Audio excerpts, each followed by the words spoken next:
महाराज जी, श्री जी की कृपा से काफी समय से वृंदावन वास कर रहा हूँ। नित्य आपका प्रवचन सुनता हूँ। गुरुजी, मेरा एक सवाल है। क्या माता पिता की सेवा करते हुए भगवान को नहीं पा सकते? क्या भगवान को पाने के लिए घर छोड़ना जरूरी है? गुरुदेव भगवान। किसने कहा घर छोड़ना जरूरी है? किसने कहा माता पिता को छोड़ दो? आजकल लोग कहते हैं। आजकल लोग कहते हैं, लोग तो कहते हैं शराब पियो, मांस खाओ, बेविचार करो। करोगे? लोग नहीं। तस्मात् शास्त्रम प्रमाणम ते कार्याकार्यो व्यवस्थित हो। भगवान आदेश करते हैं, शास्त्र के अनुसार ही कार्य और अकार्य दोनों का निर्णय किया गया। क्या करना चाहिए, क्या नहीं करना चाहिए। दो मार्ग हैं, एक है प्रवृत्ति मार्ग, एक है निवृत्ति मार्ग।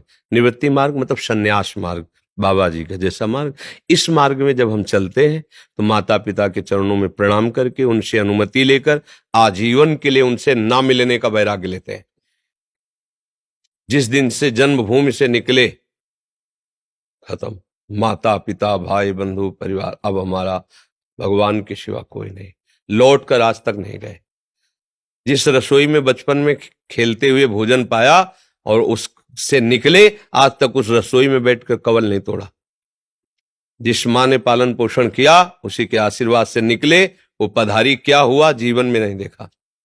अब तो 50 के ऊपर की आयु चल रही होगी, जो 55 जो भी जैसा भी हो। तो यह है हमारा निवृत्ति मार्ग। लेकिन गृहस्थी मार्ग में माता पिता को भगवान मानकर उनकी सेवा करते हुए खूब नाम जप करो, वही भगवत प्राप्ति होगी। तो कहते आपने क्यों नहीं किया? क्योंकि मेरे स्वभाव को भगवान ने वैराग्य में युक्त कर दिया। भगवान का ही बना हुआ मार्ग है ना, तो मेरे को भगवान ने इस मार्ग में चलाया। ये नहीं है कि इस मार्ग में चलोगे तो ही भगवत प्राप्ति होगी, प्रवृत्ति मार्ग गृहस्थी में रहोगे तो भगवत प्राप्ति नहीं होगी, ऐसा नहीं है। स्वभाव के अनुसार भगवान सब जीव को मार्ग देते हैं। तो कुछ पूर्व जन्म का ऐसा भजन साधन रहा होगा कि भगवान ने हमको ये स्वभाव बनाया और ये मार्ग दे दिया। पर इस मार्ग में जो चलकर फल मिलता है वो तुम्हें वही मिल जाएगा। अपने माता पिता को भगवान मानो, खूब उनकी सेवा करो, मेहनत करो, कमाओ खाओ, उनको खूब दुलार करो, समाज की सेवा में आओ और नाम जपने का निरंतर अभ्यास करो, भगवत प्राप्त हो जाओगे। जब हम वैराग्य की बात करते हैं तो उन बच्चों के लिए कहते हैं जिन्होंने वैराग्य पथ को चयन कर लिया है, जो चल रहे हैं वैराग्य में। अब इनके लिए नहीं। अब तो जब आगे बढ़ गए, कदम आगे बढ़ गए, तो पीछे लौटना नहीं, कुछ भी हो जाए। लेकिन आप भी इस भेष में हैं। अब जो भेष हो उसी के अनुसार चलना चाहिए, जिस मार्ग का पथिक हो उसी के अनुसार चलना चाहिए। तो आपको तो कहीं किसी ने कोई आदेश ही नहीं किया कि आप माता पिता को छोड़ दो। अब मनमानी आचरण करें तो फिर किसका बस है किसी पर? क्यों? अब लोग कहते हैं, ये तो बिल्कुल बेकार वाली बातें हैं। लोग तो किसी को नहीं बख्शते हैं। अगर लोगों की बात सुनते तो हम बाबागिरी से हट करके कब घर भाग गए होते।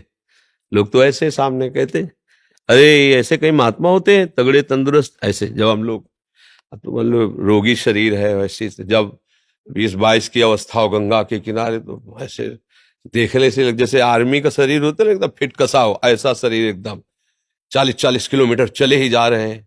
भोजन की व्यवस्था आने पर खूब प्राणायाम और आसन व्यायाम और ब्रह्मचर्य, तो उसका लोग ऐसे सामने का ऐसे थोड़ी बाबा जी होते हैं। मतलब लोगों की भावना होती है बाबा जी मतलब बूढ़ा, मतलब पतला सा, ऐसा ऐसा कुछ भावना नहीं होता कि वो ऐसा होगा बाबा जी का ऐसा। और ऐसे कोई बाबा जी होते चिकले चुपड़े तगड़े तंदुरुस्त, ऐसे बाबा जी थोड़ी होते। तो फिर हमें तो जब ये गालियां सामने से मिलती तब मन एक बार होता है, देखो हमने इनका क्या बिगाड़ा, क्यों? तब लगता है चुप शांत, जिस मार्ग के पथिक हो ये इनाम है इस मार्ग का, चुपचाप आगे बढ़ो।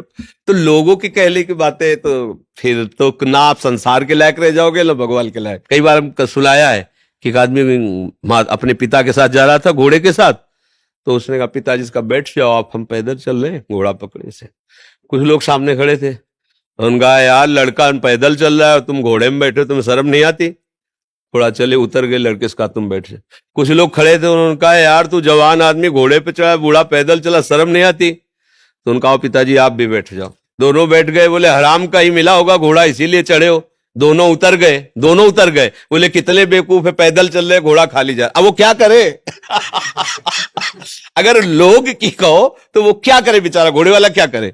वो अपने मन की करे, किसी को सुलेला। ऐसे ही अगर लोग क्या करें बातें सुनेंगे तो हमारी समझ में नहीं आएगा, हम मार्ग में नहीं चल पाएंगे।